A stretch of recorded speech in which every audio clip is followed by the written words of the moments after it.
আজকে আমি যোগদান করেছি আনুষ্ঠানিকভাবে, শুধু আমি করি নাই, আগামীতে আমার সাথে আমার সঙ্গীরা প্রায় 500-র অধিক যোগদান করতেছে। কিন্তু আজকে সবাইরে আজকে তো নাম বলা সম্ভব নয়, 500-র অধিক, এরপরে পর্যায়ক্রমে আরো করবে।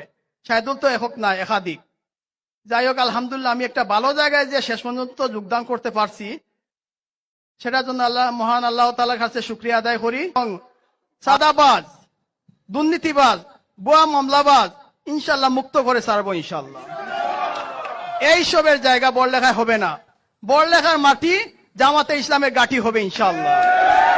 এবং এই মিথ্যাবাদীরা এরা বড়লেখায় যা করতেছে আমরা দেখি, আর যারা এরা যে দলের হোক, এরা দলের আসলে অনুসারী হতে পারে না, এরা সাদাবাজ কি দলের অনুসারী হইতে পারে না। জামাতে ইসলামে আপনারা দেখান, একটা মাদক ব্যবসায়ী, মাদক খাওয়া, সাদাবাজ, দর্শনকারী, বিভিন্ন এইরকম একটা খারাপের লোক জামাতে ইসলামে আছে কি আপনারা দেখাইতে পারবেন না। কিন্তু এমন কিছু দল আরো আছে, এখানে বড় বড় নেতারা মাদক ব্যবসায়ী এবং মাদক সেবন তারা নিজেই করে। তারা আবার কি ইসলাম কায়েম করা, কি মানুষের সেবা দিবে? তারা নিজেই তো ঠিক নাই,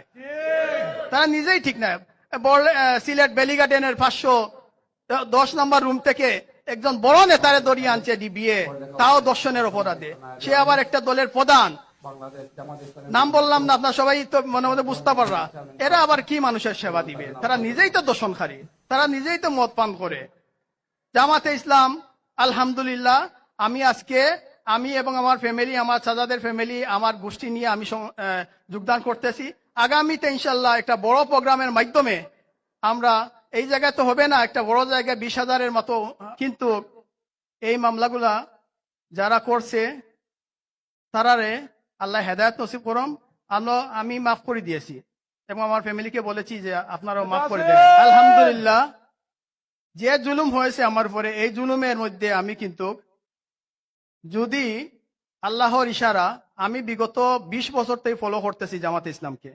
আমি আসলে কোনো দল করতাম না, ফলো করি। ইনশাল্লাহ 500-র অধিক এরা একসাথে যোগদান করবে এবং সব হলো ফেয়ার মানুষগুলা, 100% ফেয়ার। জামাতে ইসলামে বেজালি মানুষ নাই এবং ঢুকার সুযোগও নাই। এটা এমন একটা দল বেজালি মানুষ নেয় না এবং নিবেও না। আগামীতে এই বাংলাদেশ শাসন করবে জামাতে ইসলাম ইনশাআল্লাহ। এই বাংলাদেশ, এই বড়লেখাতে আপনারা দেখেন ইনশাআল্লাহ আমিনুল ইসলাম মামা এমপি হবে।